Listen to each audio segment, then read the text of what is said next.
sing a happy song together, and we'll all be a happy family. Hi and welcome back. Looking again at the cheap ghost telly, which changes channel and adjusts its own volume, does all sorts of strange things. I'm also going to divert away a little bit to talk about the filming process again, because handheld shots are not brilliant. I'm not very steady and it just keeps waving around. So I have the tripod to which the phone can be fixed. And then the problem I have with that is that I can't see what I'm getting on the screen when I'm fiddling about down here. Now, my thinking is that I can monitor it using the Microsoft Phone Link program. So I should actually be able to place a laptop over there and see what I'm getting. So I'm going to give that a try whilst I'm filming this. So at the moment I fix this in the tripod and I can move it so I get a reasonable shot. Now, probably a good idea to move the laptop over as well and put that in the corner. Balance it precariously on the other junk that's already there. And there we are. We do have an overhead view now. Now, back to this. I have actually managed, as you can see, to get it into two pieces without breaking anything, I hope. All I've done really is all the boring stuff, like getting the good old isopropyl and giving it a good clean up. As a little tip here, I found that you can buy it in little bottles like this with squirty tops on, things like that, but it's much cheaper just to buy it in ordinary bottles. I think I bought about 5 bottles at, I think they might be litre bottles. I think you need to fill 2 of these up with it. I've got 2 of these sort of bottles and one I keep out in the workshop. This one I'll just keep a little bit in for working in here. And it does save the cost to just unscrew and you can refill them. So yeah, a little tip there for saving a bit. Right, back to the telly. Now then, it was quite a boring, tedious process getting it apart. There are in the back here 4 screws marked with an arrow, one there, one there, one there, and one here. I also found there's another screw that goes beneath where the bracket would go if it was being used freestanding, which isn't marked with an arrow, so I had to undo that one as well. And then of course it didn't come apart straight away because it's clipped. Now, I've always been told that you use some sort of plastic tool. I mean, here's one. Let's hold it over the white bit. There we are. There's a plastic tool like that to pull the clips out. I find they were extremely stiff and strong. It wouldn't budge at all, and I had to go in the end with a good old trusty metal screwdriver and really push them because they were really hard. Now when it's in 2 halves, there's this ribbon cable here which connects to this board, and this board is clipped down this way up with that on the other side. So what I do is unclip this board, turn it over enough that I could get to the connector, and I marked a dot on the ribbon cable and a dot on here. I could bring that in a bit closer as well, couldn't I? Now that I can see what I'm So just marked a dot there and a dot on the cable itself. 2 little pieces pull forward each end, and then the ribbon cable slips out. So that gets the screen bit, and I'm going to assume I don't need to bother with anything on this. And I'm probably going to be wrong right from the start, as I was with the Roberts R9906.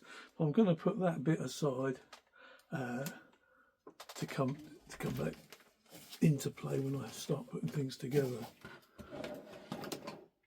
So all I've got is this bit to concentrate on. Now, I confess I know very, very little about TVs anyway.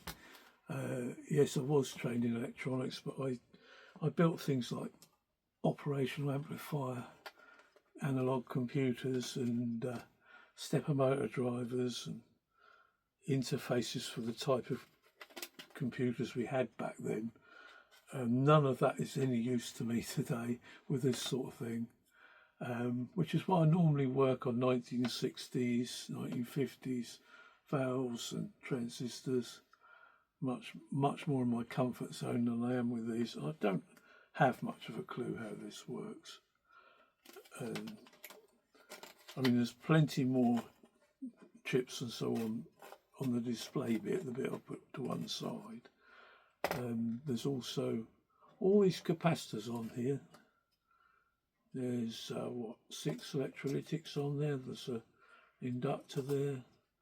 There's several chips all on this board, which goes between this board here and the display. This board is in between the two, so some kind of interface.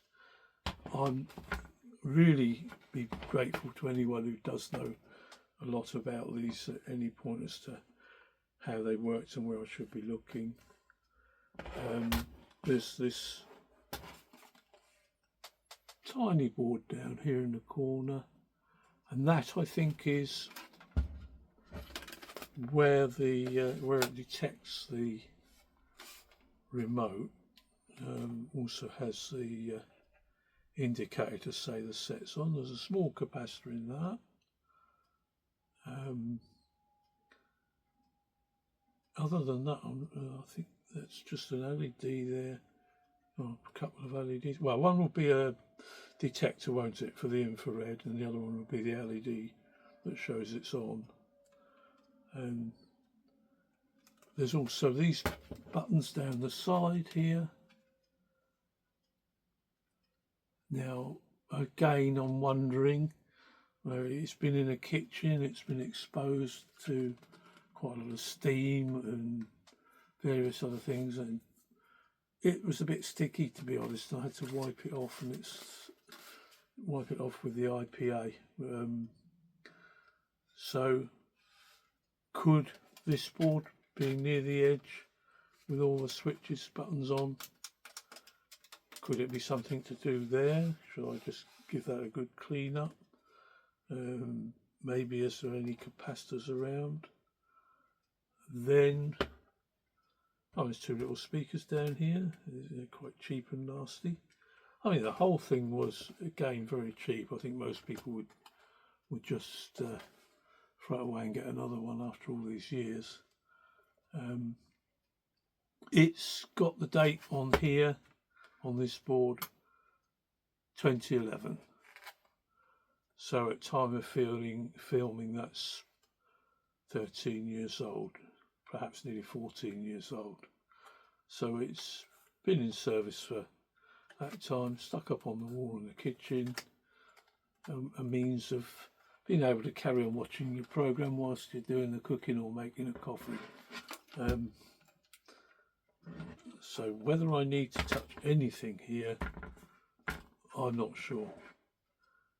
Like I say, this is still a bit of a triage video at this stage, but what I'm basically going to do, and it won't be very exciting, so it's not worth filming, but I'll undo these little screws, remove this little board here, and we'll then see whether cleaning that maybe cleaning up any other, checking any connections, having a good look round. We'll just see how well that works. Okay, well, one thing I have noticed is that the laptop has now gone off. Maybe if I click it, touch it, it'll come back on. That's not going to be great if I'm trying to use that to show me what I'm getting. Yeah, I can't bring it back up. So, yeah, I finally managed to get that back on. Maybe if I had it running connected to power, it wouldn't have timed out like that. It must have timed out at 10 minutes because we're 10 minutes 37 in.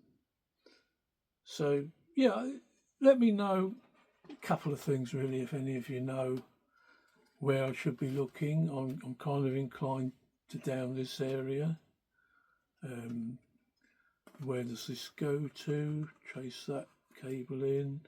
Goes to here, I think. This is labelled, so I'm able to get some clues as to where it goes.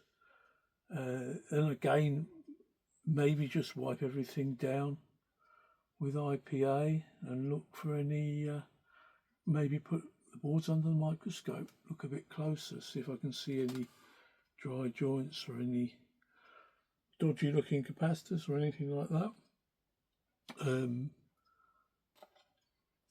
But that's the state of play at the moment. Yeah, filming things is surprisingly difficult. People may watch some videos, people other than me see their videos as well, and they do it very well. Some of them have actually had training in making videos. I certainly haven't. It is more difficult to do it reasonably well than people would think. So it makes me appreciate all the more the hard work and effort people put in to making and editing videos. I would just film them with my phone. I've done that for years and stick them as they were straight up online. I now do edit a bit, and I put the ident in at the beginning and the playoff at the end. Give the channel a bit of a feel.